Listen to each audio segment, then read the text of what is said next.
In 1990, two kids invented an alphabet that is now used by millions of people. This is the ADLaM script. Let's talk about it. So the ADLaM script was invented by Abdoulaye and Ibrahima, who are two brothers from Guinea in West Africa.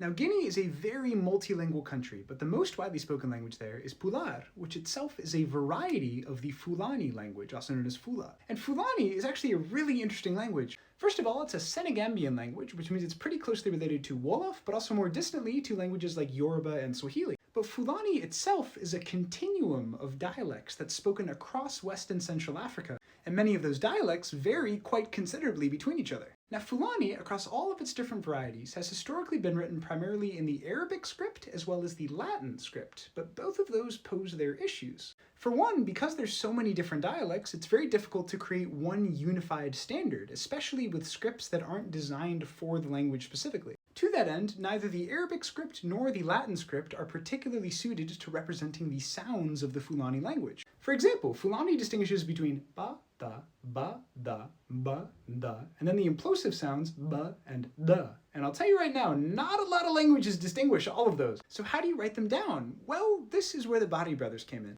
The Body brothers worked for years to create a list of symbols that both efficiently transcribed the sounds of the Fulani language, but could also be easily learned and transmitted. Just to give you one example, there are individual symbols for all of those sounds I mentioned before. And by the way, all of this work started when they were 10 and 14 years old. Like, respect. Not to mention, it wasn't just inventing the script, because the brothers have since spent many years teaching ADLaM to people and writing newspapers written in ADLaM and many, many more. And that's a huge part of why it's so popular today. ADLaM still isn't the predominant script used to write Fulani, but it's used in many different places across several countries in West Africa and even across the world. And if you're curious to learn more, Abdoulaye and Ibrahima have told the whole story in much greater detail themselves, and I highly recommend you check it out. For the time being, thanks so much for watching. Let me know if there's anything else you want to talk about, and Ajaram.